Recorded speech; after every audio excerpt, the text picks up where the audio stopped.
कि शान शौकत दिखाने के चक्कर में पैसा कभी ना खर्च करें।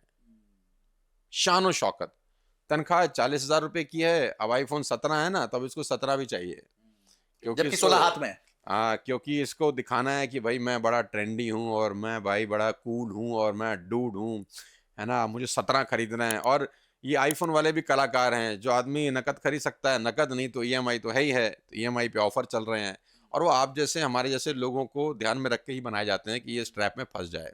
5,000 6,000 रुपये महीने का ऑफर, तनख्वाह 40,000 रुपये की है, भाई तेरे को क्या करना है 1.5 लाख रुपए का फोन, कोई लॉजिक नहीं है यार। अब देखिए तो सर, मैं अभी भी आईफोन 12 प्रो मैक्स यूज कर रहा हूँ, 17 के जमाने में 12 यूज कर रहा यार हूँ। मेरे पास भी 15 है, अभी तक 16 नहीं लिया मैंने।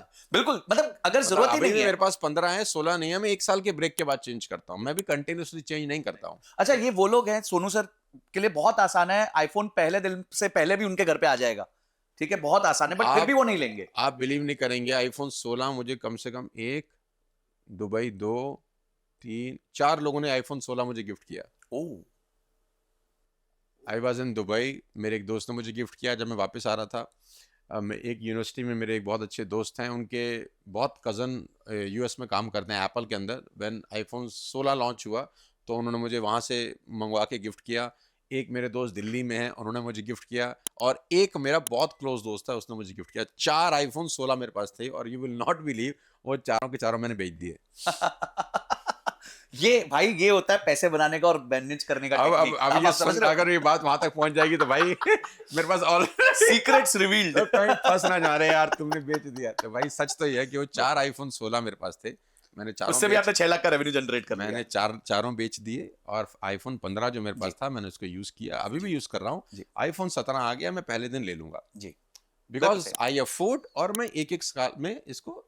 फिर भी आप एक स्किप मार रहे हैं, मतलब बड़ी बात यह है कि आप अफोर्ड कर सकते हैं, फिर भी आप एक स्किप अब वो इसलिए मैं मार रहा हूँ क्योंकि मैं बड़ा रफ एंड टफ यूज करता हूँ अपने फोन को, मैं केयरलेस हूँ इस मामले में। उस पर स्क्रैच लग गए हैं, मैं स्क्रीन गार्ड लगाता नहीं हूँ, मेरा फोन नंगा का नंगा रहता है, ना आगे कवर होता है ना पीछे कवर होता है। अगर आप देखेंगे तो मैं दिखा सकता हूँ, मेरा फोन दिखाना यार जरा। तो ये मेरा फोन है, इस पर कोई स्क्रीन गार्ड नहीं है, इस पर ना आगे कोई स्क्रीन गार्ड लगा है ना पीछे कोई स्क्रीन गार्ड लगा है। तो लोग मुझसे पूछते हैं यार ये क्यों, तो मैंने कहा भाई मैं दिल नहीं लगाता इन चीजों पे इस पे दिमाग लगाता हूं।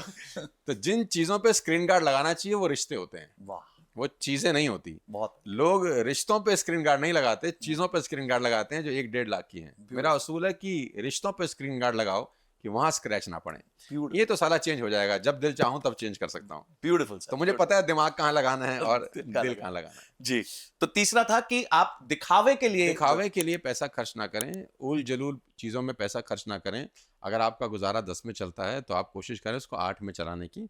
भविष्य के लिए पैसा सेव करना बहुत जरूरी है। हमारा इंडियन कल्चर इसीलिए आज इतना जड़ें उसकी मजबूत हैं क्योंकि उनको सेव करने की आदत है। हमारे बड़े बुजुर्ग माएँ हमारे घर की, आपको पता होगा डिमोनेटाइजेशन में कितना पैसा निकला, बिकॉज हम लोग सेव करने के आदी हैं। आप साउथ में चले जाएं, जितना गोल्ड साउथ में है उतना गोल्ड शायद दुनिया में नहीं होगा, because they are the best savers in the country. उसकी तनख्वाह 20,000 रुपए की होगी लेकिन आपसे ज्यादा मेरे ज्यादा गोल्ड होगा उनके घर में। इसीलिए उनकी जड़ें बड़ी मजबूत हैं। इसीलिए जरा सी ऑब्स्टिकल जब आता है या फाइनेंशियल चैलेंज आते हैं तो वो लोग परेशान नहीं होते। हमारे यहाँ जरा सा फाइनेंशियल चैलेंज आता है तो बाल खड़े हो जाते हैं। क्यों? क्योंकि सेविंग ही नहीं है। सही कह रहे हैं, सही कह रहे हैं। तो उल जलूल चीज़ों पे पैसा कभी भी ना खर्च करें। मैं तो इतना लुल आदमी हूँ, मतलब मुझे तो कभी कभी लोग बोलते हैं कि भाई कुछ अच्छा, ऐसा नहीं कि मैं कोई कंजूस हूँ, मतलब इसको मिसअंडरस्टूड नहीं करना चाहिए। मैं कंजूस नहीं हूँ actually. Guys, thank you so much, आपने इस क्लिप को देखा। अगर आप ऐसे क्लिप्स चाहते हैं कि आप तक पहुंचे तो इस चैनल को सब्सक्राइब करके घंटी जरूर दबा दीजिएगा, और इस कंप्लीट पॉडकास्ट का लिंक हमने डिस्क्रिप्शन में दिया हुआ है और आई बटन पे भी लगाया हुआ है, आप जाके उसको देख सकते हैं। अगली वीडियो तक जय हिंद, जय भारत।